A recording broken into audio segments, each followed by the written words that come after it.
Buenos días, el día de hoy vamos a hablar sobre la arteritis de células gigantes. La arteritis de células gigantes recibe varios nombres y es muy probable que a lo largo de esta grabación vaya a utilizar varios indistintamente.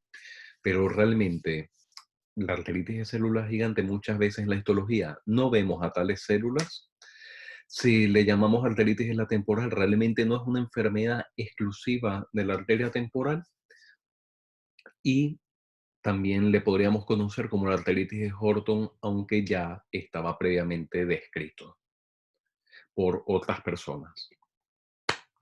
Y es que tenemos a lo mejor como testimonio más antiguo de 1350 a.C. a el bajorrelieve del artista ciego. El- en este bajorrelieve se podía ver a un señor mayor con la clave en jeroglífico para decir que era una persona ciega, que se ve estos párpados que son como muy inflamados y entrecerrados. Y es que al mismo tiempo podemos ver este recorrido de esto que nos hace recordar a la arteria temporal. También podemos ver que todo esto que correspondería al músculo temporal está como un poco atrófico y se dice que a lo mejor así de remoto es la primera evidencia de la artritis de la temporal.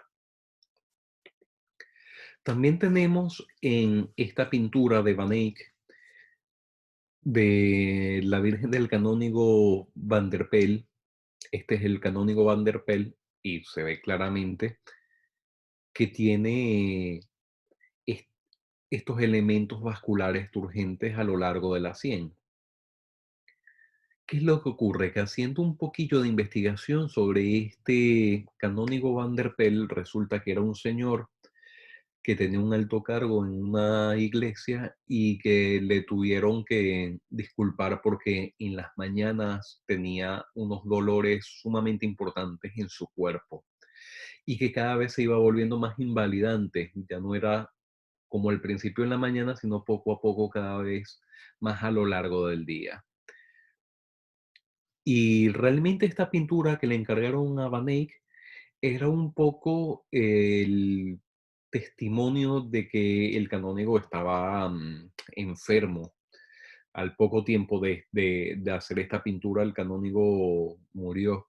No se está muy claro exactamente de qué murió, pero lo que sí tenemos claro por ciertos escritos de cartas y demás es que era un señor que poco a poco se iba enfermando más. Entonces se presume que a lo mejor podría haber tenido una polimialgia reumática, que es probablemente la asociación más intuitiva que hay con la arteritis de la temporal, sino que además a lo mejor Van Eyck plasmó de una forma súper realista el que este señor estuviera teniendo una afectación también en la arteria temporal.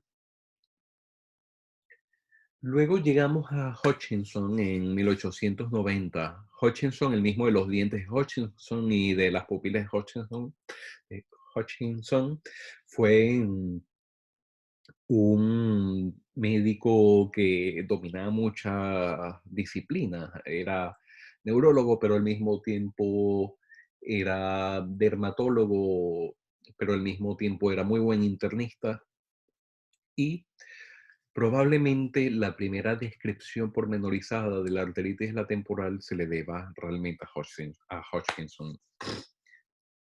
Y es que de hecho describe con mucho detalle este paciente que se llamaba el señor Rumbol, que era un señor mayor, padre de un BDL del Hospital College of London. Y le pidieron que le examinara porque le habían salido como una especie de líneas rojas en la cabeza.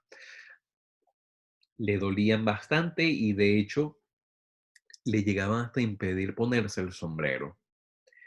Y se dio cuenta que estas líneas rojas realmente eran sus arterias temporales que estaban sumamente inflamadas y que el pulso casi ni siquiera ni se sentía y que parecían como una especie de cordones.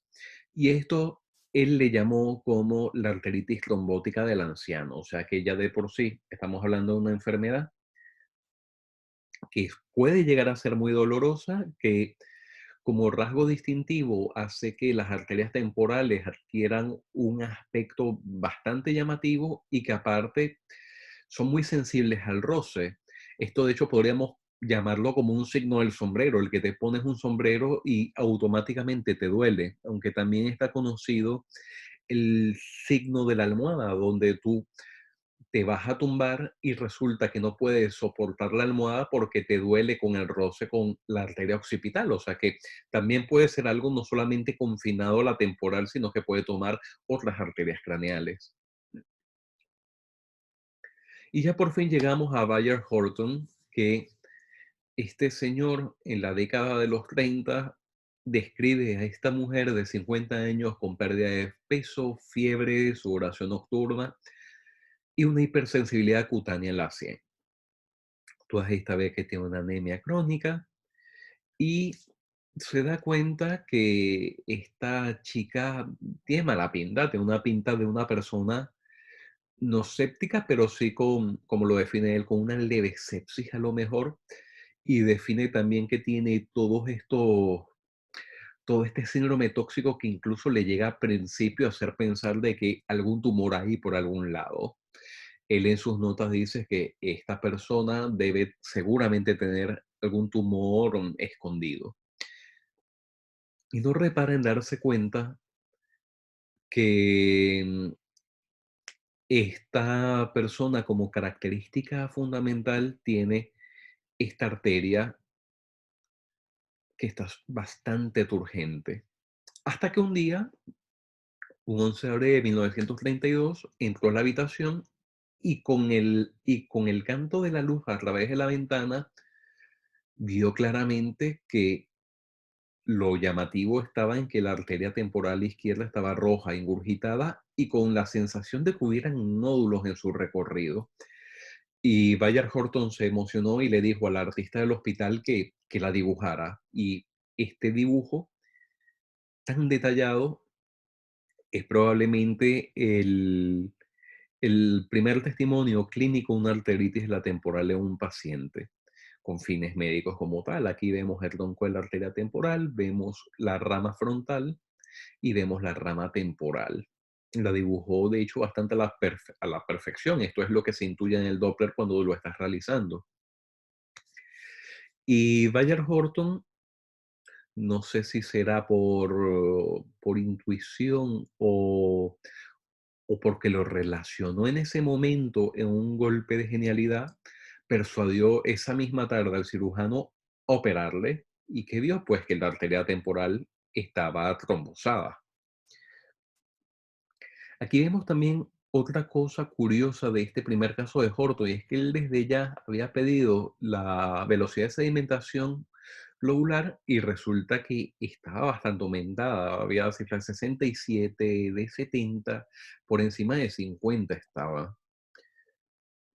Él queda muy desconcertado con todo esto, le admite a uno de sus colegas que lo más probable es que esto sea una nueva entidad. Se queda esperando un poco lo que dicen los histólogos y comienza a sospechar que a lo mejor estos nódulos son células metastásicas de algo, pero no tiene todavía ningún indicio para decirle que hay un tumor en ningún lado. Cuando llega ya el resultado de la anatomía patológica, hay actinomicetos y al principio él cree que a lo mejor esto puede ser algo infeccioso. Es decir, que el síndrome tóxico que tienen estas personas puede llegar a confundir y hacerte pensar que tienen algún tipo de cuadro infeccioso larvado. Y resulta que era un contaminante, pero Horton hasta lo llegó a tratar, le llegó a poner ioduro de tal manera de matar al actinomyceto que posiblemente tuviera la paciente. Esta paciente murió al poco tiempo, en cuestión de meses, de una insuficiencia cardíaca. Y en este momento podría parecer que no guarda mucha relación, pero incluso hasta esto podría estar finamente concatenado con todo el cuadro que esta primera paciente de Horton presentó. Luego, Horton comenzó a a tener la mira bastante fija en recolectar casos de esta nueva entidad. Y luego en 1937, 2 años después de su primera descripción, Horton notó a un paciente de 70 años con síndrome constitucional y que un mes después perdió visión en un ojo. Y una semana después perdió la visión en el otro ojo. A todas estas, Horton no quedaba muy convencido sobre qué es lo que pudo haber pasado. El oftalmólogo no consiguió nada relevante, salvo los signos de lo que pudiera ser una neuritis óptica isquémica bilateral. Y un colega de Horton le recomendó de que a lo mejor esto podría estar relacionado, pero Horton no conseguía cómo ligar las dos cosas y le parecía que, hombre, que ya he recolectado varios casos y ninguno ha tenido ninguna manifestación visual. Luego ya retrospectivamente, muchos años después, en el 54, él sí reconoce que este paciente en concreto sí tenía una pérdida de visión que podría perfectamente estar en relación con una arteritis en la temporal, porque ya para este tiempo tenía 99 casos y 12 tenían pérdida de visión unilateral y 23 tenían pérdida de visión bilateral.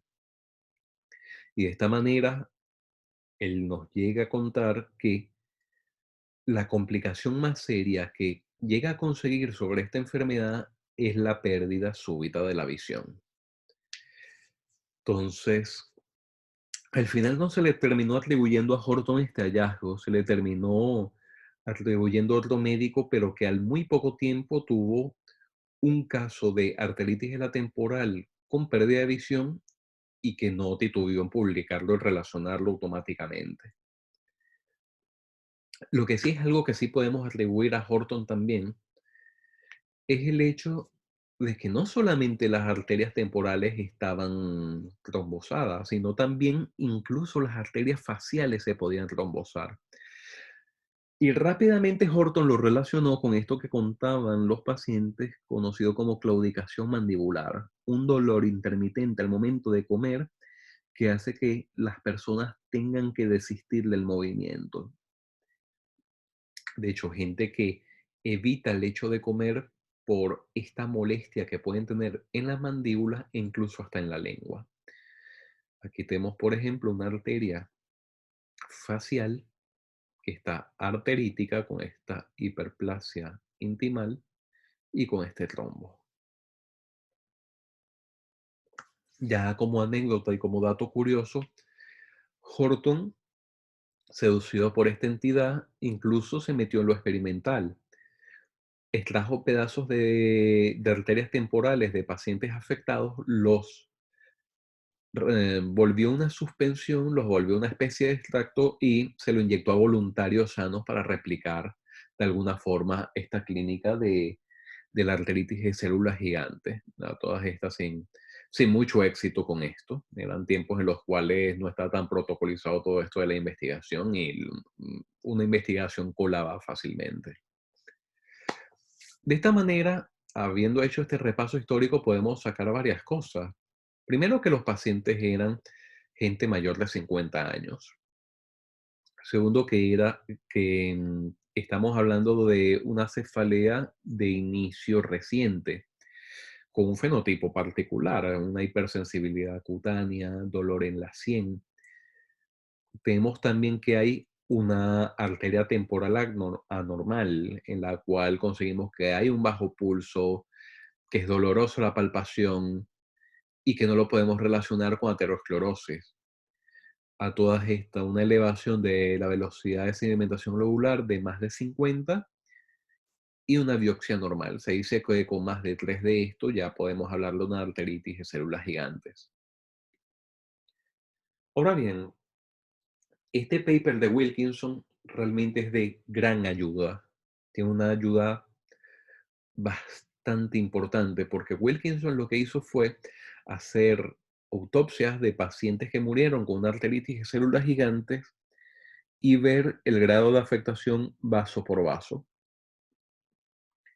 Y aquí les traigo que de las primeras cosas que se afectan con la arteritis de la temporal, además de la arteria temporal, como lo vemos aquí, esta es la arteria temporal, es la arteria vertebral. En negro están aquellas cosas que se afectan con mucho porcentaje, entre un 75 a 100% de los casos.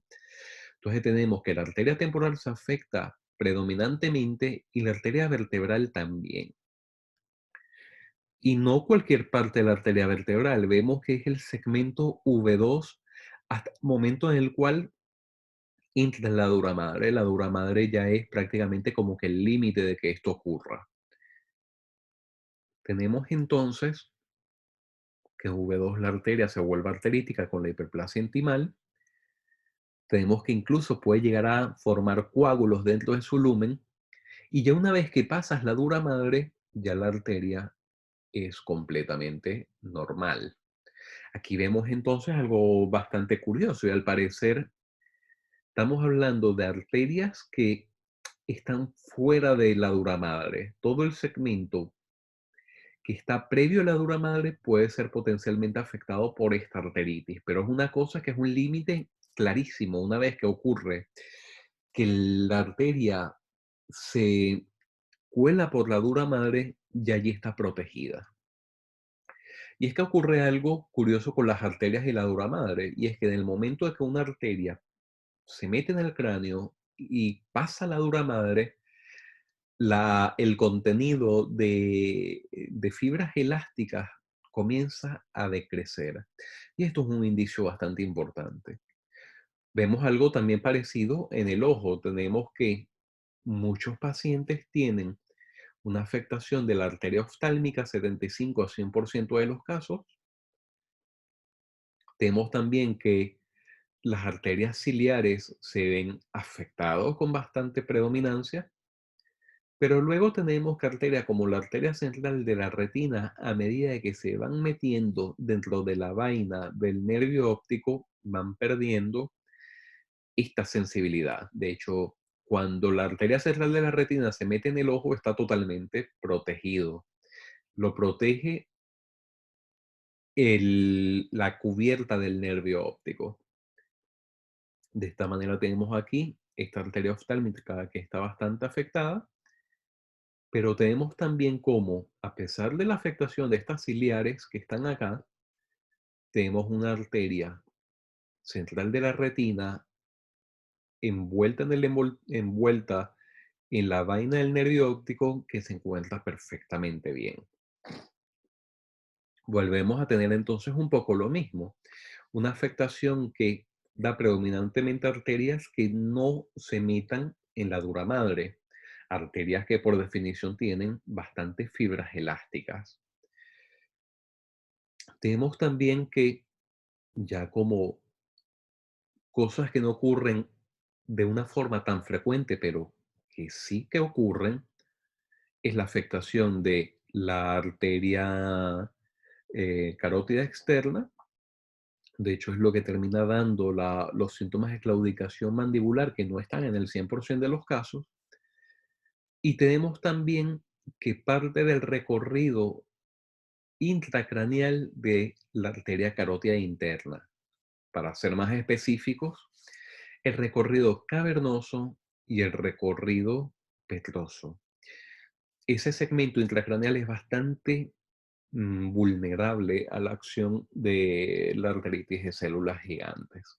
Entonces esto lo vamos a tener bastante en mente, que después lo volveremos a retomar.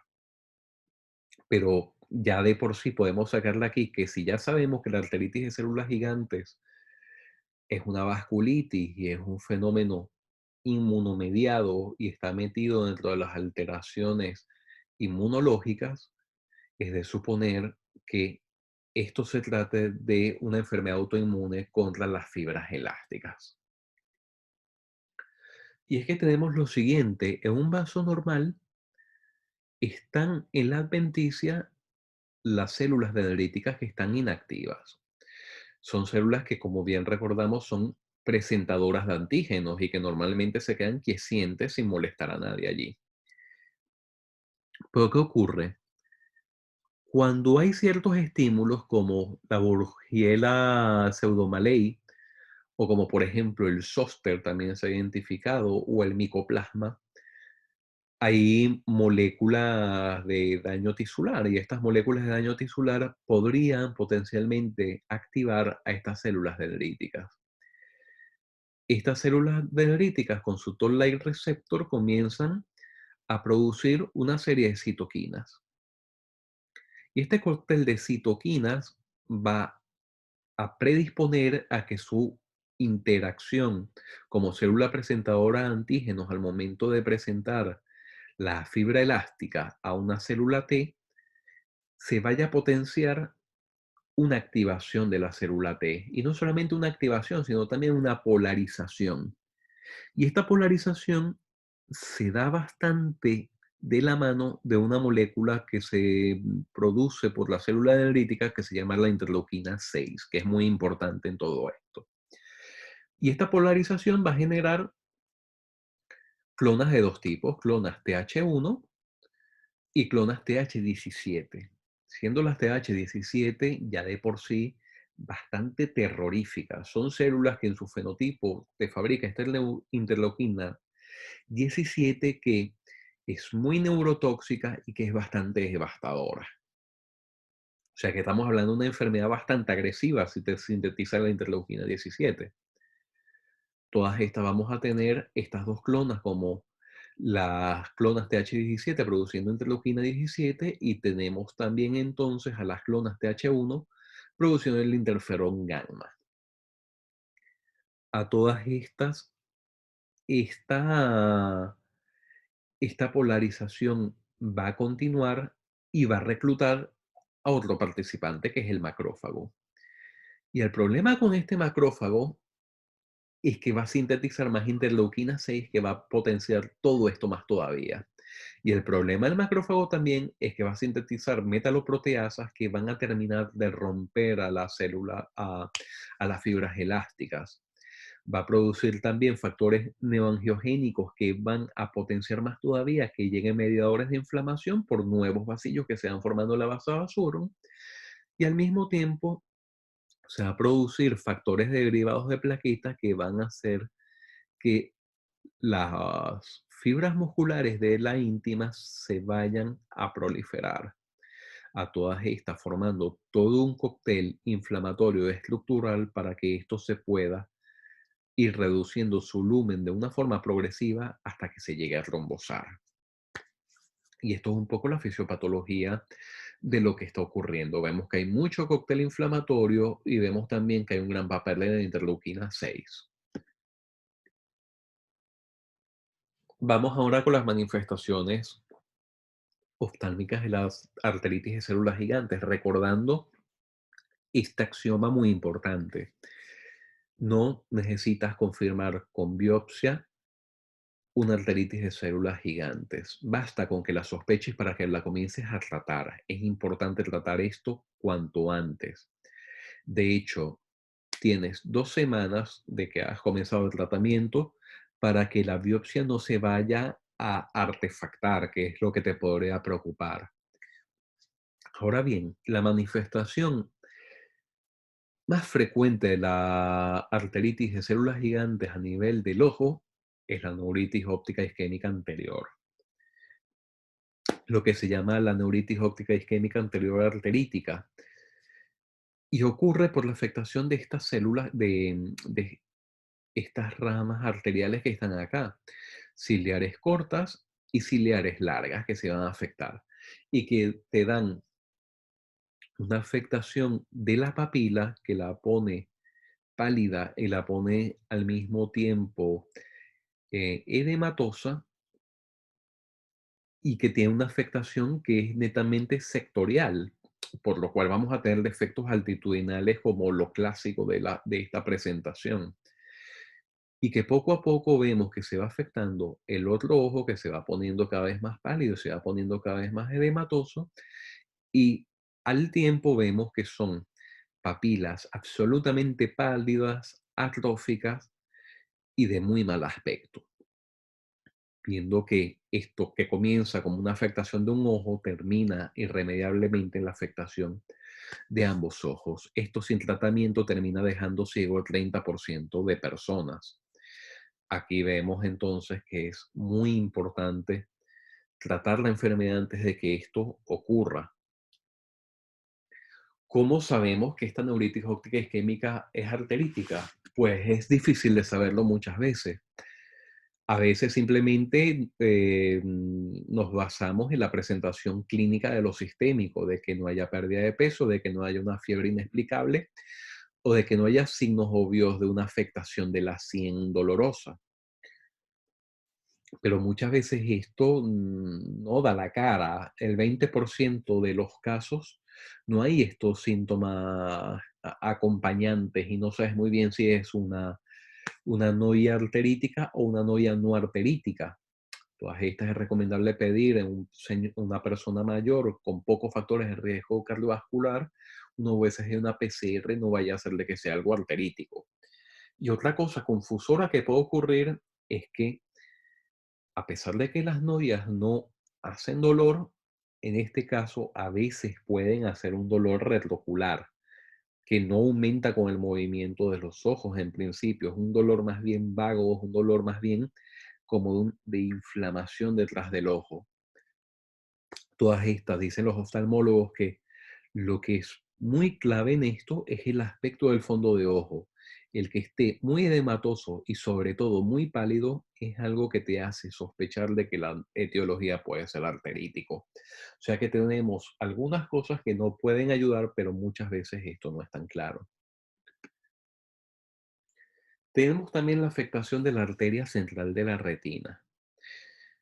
Tenemos acá lo típico de la afectación con palidez del fondo de ojo y con una mancha rojo cereza y pérdida de los vasillos y al mismo tiempo apariencia en boxcar o discontinuidad de los vasos sanguíneos. A todas estas, esto es un poco contradicción porque yo había dicho que la arteria central de la retina va metido dentro de la vaina del nervio óptico y teóricamente está protegido. Sí, pero realmente, ¿qué es lo que ocurre? En muchos de los casos no es una afectación primaria de la arteria central de la retina. Aquí vemos de nuevo una afectación de la mancha rojo cereza, pero es que también vemos que la coroides está globalmente un poco pálida. Y en este caso, en el cual había una arteritis de célula gigante con afectación de la arteria central de la retina, resulta que en la resonancia cerebral encontramos una captación de contraste a lo largo de la arteria oftálmica de ese mismo ojo. O sea que probablemente haya sido una afectación primaria de la arteria oftálmica que terminó secundariamente por trombosis por embolismo arterioarterial o por afectación por contigüidad, terminó comprometiendo el flujo de la arteria central de la retina. Hay un dato también semiológico importante. Cuando hay una afectación de agudeza por una novia, no es que te quedas a una visión en negro. Lo que ocurre es que disminuye mucho la agudeza visual y te puede llegar a quedar la visión prácticamente de percepción de movimientos como tal, pero realmente la luz lo percibes. ¿Qué ocurre? Dice la Academia Americana de Oftalmología que cuando tú tengas un paciente que tiene una pérdida de visión súbita y absoluta de no ver absolutamente nada y todo se queda en negro, una de las cosas que hay que pensar es una afectación de la arteria oftálmica. Y más todavía cuando ves el fondo de ojo y no ves la mancha rojo cereza, porque la coroides incluso está tan comprometida y las arterias ciliorretinianas que no hay forma de dar esta mancha rojo cereza. De esta manera tenemos que esto es algo catastrófico, es una afectación de la arteria oftálmica que te da todas las ramas de la circulación del ojo prácticamente. De esta manera, en la resonancia magnética, incluso lo que podemos llegar a ver es que tanto el nervio óptico como el globo ocular puede sufrir isquemia completa, lo cual es una tragedia. Ya desde Horton se describía una cosa que a la gente le ha generado bastante inquietud, y es que la diplopia es una manifestación factible dentro del espectro de la arteritis de células gigantes. Y es una diplopia que va y que viene. Y la verdad que es algo muy curioso porque son arterias de pequeño calibre las que pasan por los nervios oculomotores como tal. Es decir, que es una vasculitis de arterias de mediano calibre, pero al parecer en algunos casos también puede afectar arterias de un calibre un poco más pequeño. Y aquí tenemos dos casos de dos pacientes con una afectación aislada de un tercer par que no tenían en lo absoluto ningún tipo de manifestación de arteritis de la temporal, ni dolor de sienes, ni claudicación mandibular. Era muy curioso que tuvieran también una ausencia de factores de riesgo cardiovascular. Todas estas se les estudió y se les hizo de todo. Y realmente ni siquiera ni la PCR ni la VCG cantaron por ningún lado. Y estos médicos se atrevieron a hacer una biopsia de la arteria temporal un poco a ciegas y sorpresa, llegaron a ver una arteritis de la temporal que no había dado más manifestación que una parálisis aislada de un tercer par. Y aún hay más, y es que la arteritis te puede llegar a dar una diplopia que no cumple un patrón exclusivamente de un nervio craneal en concreto. Incluso puede ser fluctuante, incluso puede ser con tosis y te puede remedar a una miastenia gravis. ¿Qué ocurre? Tuvimos el caso de una señora con anticuerpos negativos y con un jitter negativo para miastenia, pero que se comportaba perfectamente con una miastenia, con una respuesta parcial a medicación para la miastenia grave. Todas estas llamaban la atención que tuvieron una VSG elevada, una PCR bastante elevada también, y sin tener dolor tenía ingurgitada la temporal. Le hicieron la biopsia y lo que antes era una miastenia ocular, resulta que era una arteritis de células gigantes. Y ahora bien, ¿cómo teóricamente se produce eso? Bueno, porque este compromiso en las estructuras vasculares de la órbita también compromete a los vasos sanguíneos que irrigan a los músculos por separado y al mismo tiempo a otras estructuras que están dentro de la órbita que no tienen nada que ver con nervios. Y esto puede hacer que entre pocos infartos que van ocurriendo dentro de estructuras que están metidas en la órbita, ocurran episodios de diplopia fluctuante. A todas estas también otra manifestación que no hay que olvidar bajo ningún concepto en este tema de la arteritis de la temporal es la es la humorosis fugax. La humorosis fugax de un paciente que tiene un estudio vascular normal sin nada de aterosclerosis. Y es que hubo el caso de una señora mayor que tenía episodios a lo largo de semanas de humorosis fugax con un estudio vascular normal y que la clave vino a la anamnesis cuando contó la claudicación mandibular y la cefalea. Cuando se vio en el examen físico tenía una turgencia de la arteria temporal y se terminó diagnosticando como arteritis de la temporal. También tenemos que, ya saliendo del tema oftálmico, habíamos dicho que la afectación de la arteria vertebral es algo que ocurre muchísimo en el Horton. Y tenemos casos viejos como este de Goj y Barbicet, en el cual comentan sobre una fiebre origen desconocido con un Wallenberg y resulta que era una arteritis de la temporal. Tenemos que recordar que el infarto cerebral en esta entidad no es frecuente aparentemente dentro de lo que se puede diagnosticar como arteritis de la temporal. Se dice que ocurre entre un 3 a 7% de los casos. Claro que muchas veces existen casos de arteritis de la temporal bastante subclínicas que no dan mucho la cara. A todas estas, recordemos lo que habíamos dicho, es en el segmento V2 hasta el punto del foramen magno en el que entran al cráneo. Todo ese recorrido es susceptible de enfermarse de arteritis de la temporal. Tenemos casos como este de un señor de 85 años que justamente en la fase de desescalado, hubo un desescalado un poco precoz, a lo mejor se hizo el desescalado como al cuarto mes de tratamiento, se llevó a niveles de prednisona muy, muy, muy sumamente bajos y esta persona que solamente tiene una claudicación mandibular con dolor en las sienes terminó con una disección de la arteria temporal. Aquí tenemos la íntima y aquí tenemos la media y aquí tenemos el desgarro con una trombosis en su lumen y se terminó muriendo tetrapléjica y en coma.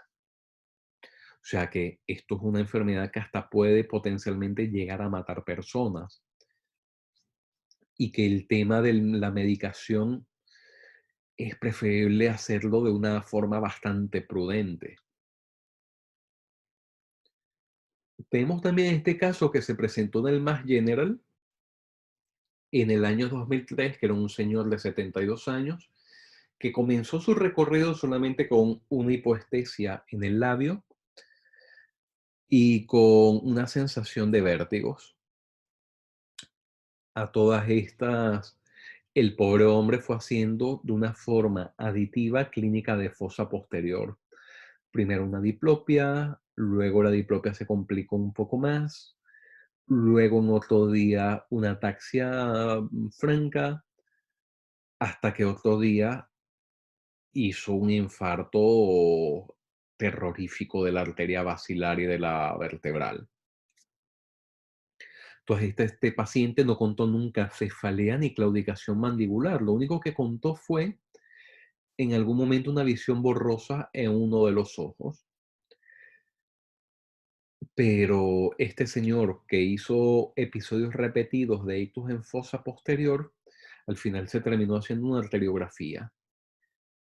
Y aquí vemos en esta imagen que hay justamente una estenosis muy importante en el momento en que la arteria vertebral entra en el anillo dural, pero es que esta es la única foto realmente que se mostró. Realmente había afectación de la otra vertebral y había afectación incluso de los sifones carotídeos. O sea que estamos hablando de que había una afectación politópica muy importante.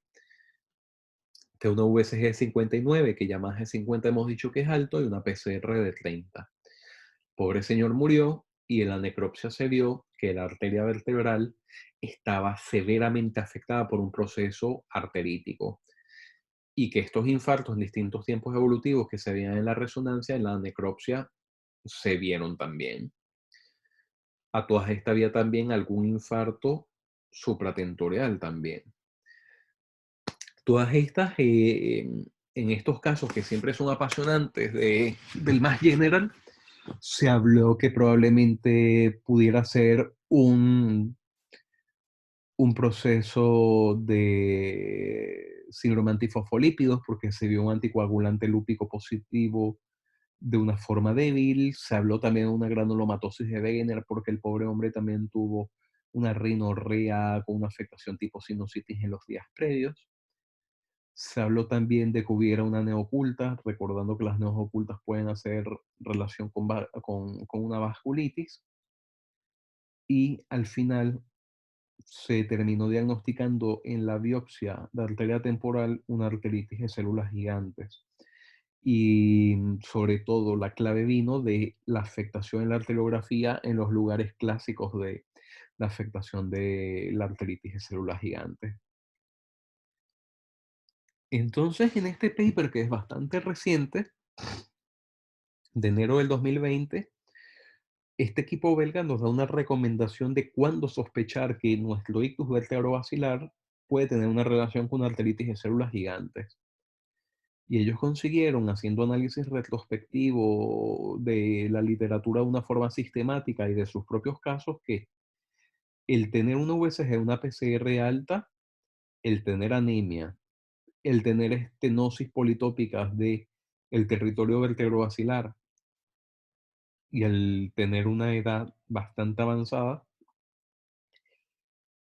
te hace poder sospechar que ese ictus vertebrovascular puede estar potencialmente relacionado con una arteritis de células gigantes. Se dice que cuando se tenga alguno de estos criterios, es recomendable hacer un eco para intentar de ver si hay signo del halo en la arteria vertebral y en las arterias temporales.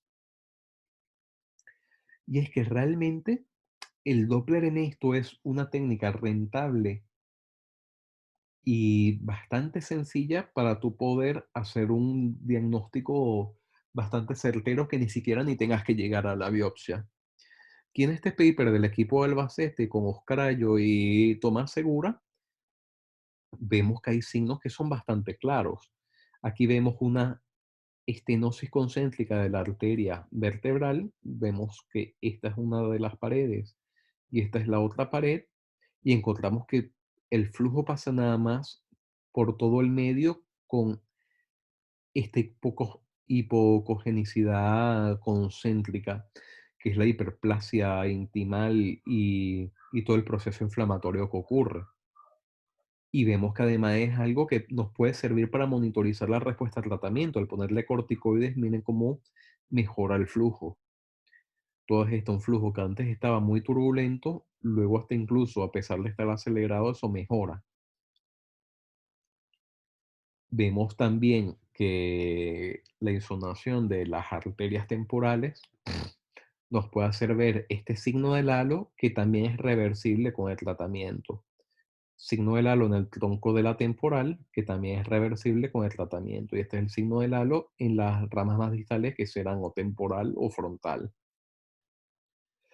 A todas estas, el Doppler es un aliado bastante bueno en poder detectar esta patología. A lo mejor no tiene la sensibilidad más alta, solamente tiene una sensibilidad del 70%, o sea que habrá un tercio que pase bajo del radar, pero tiene una especificidad bastante alta. Y más cuando son presentaciones que las vemos en ambas arterias temporales. A todas estas, este es un paper que salió el año pasado que es de reflexión. Parecer, si es cierto que todos tenemos una foto mnemotécnica de lo que es la arteritis de células gigantes, pero esto podría estar cambiando con las nuevas tecnologías y con la nueva literatura disponible. Y es que vemos que no es solamente esa enfermedad que te afecta a la arteria temporal, a estructuras oftálmicas y a, y a la arteria vertebral, sino que puede ir un poco más allá y si no lo pensamos podríamos no diagnosticarla. Tal es el caso de esta persona con una afectación arterítica en la arteria axilar y que el dato vino de que además tenía episodios amaurosis fugax de uno de los dos ojos, con una PCR 630, una VCG de 100. Se planteó Takayasu y arteritis de células gigantes y al hacerse la biopsia de la arteria temporal se vio que era una arteritis de células gigantes. De esta manera vemos que también una afectación de extremidades puede ser una manifestación de una arteritis de células gigantes. Vemos también estos dos casos en los cuales este bastante fatal, un paciente conocido con arteritis de células gigantes que en el momento del desescalado acude a urgencia por un dolor torácico y al poco tiempo termina en coma. Y lo que le ocurrió fue una disección del callado aórtico. Tenemos también este caso de un paciente que fue intervenido por una disección aórtica y que al poco tiempo de operado comienza con una polimialgia reumática. Le hicieron todas las pruebas de histología al espécimen de, de la aorta que fue resecada y que fue sustituida por prótesis y vieron que habían células gigantes.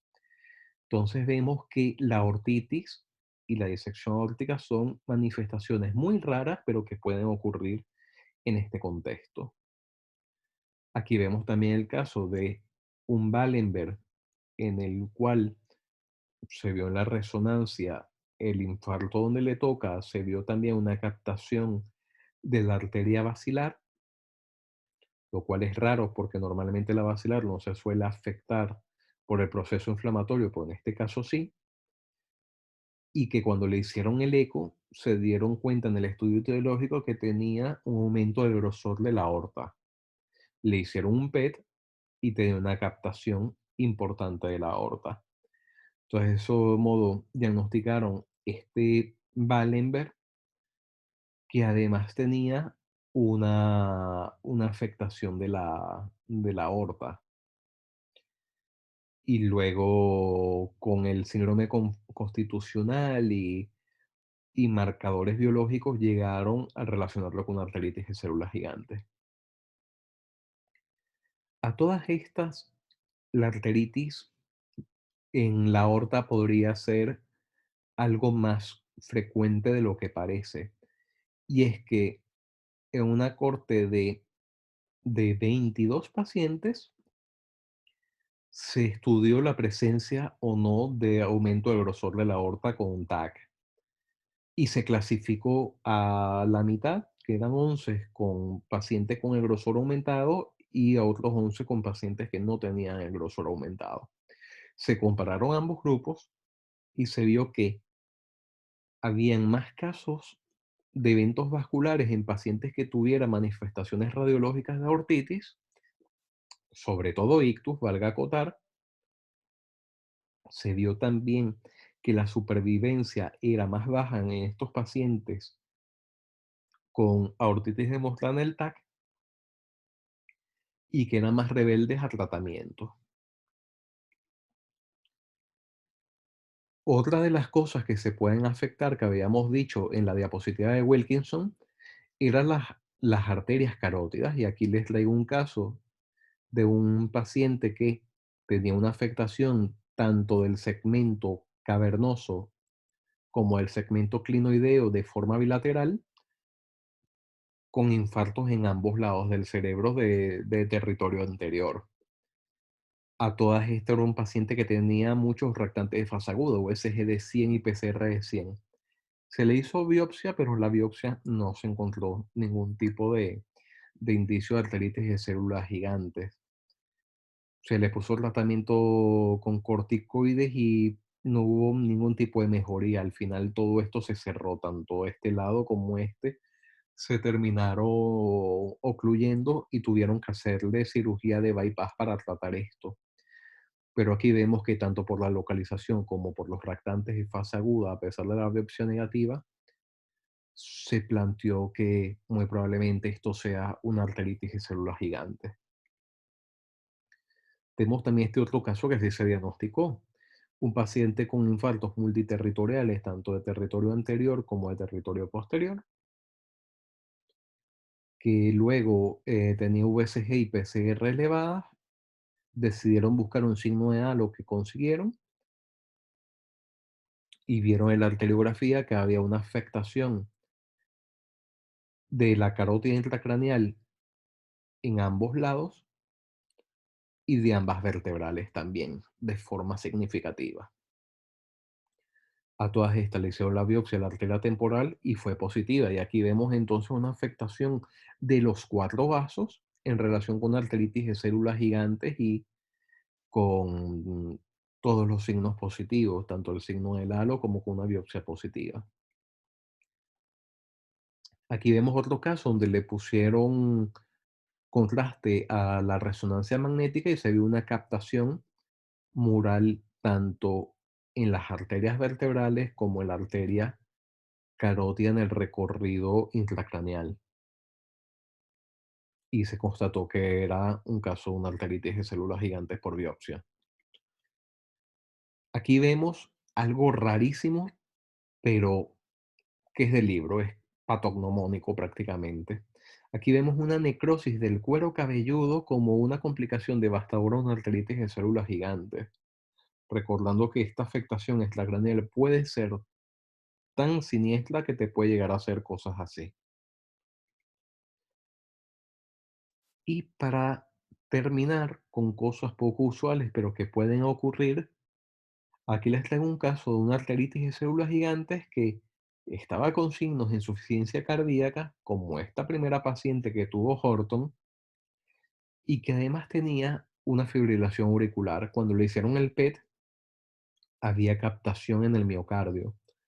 Se planteó como una miocarditis y se puso amiodarona para intentar de mejorar lo de la fibrilación auricular sin éxito, pero luego esto mejoró con tratamiento esteroideo. Entonces, al parecer, la reflexión que traen esta gente de este paper es que la miocarditis de la arteritis de células gigantes podría explicar gran parte de esta muerte por etiología cardiovascular y que podría pasar muy desapercibida y que sería un caso de fibrilación auricular sensible a corticoides.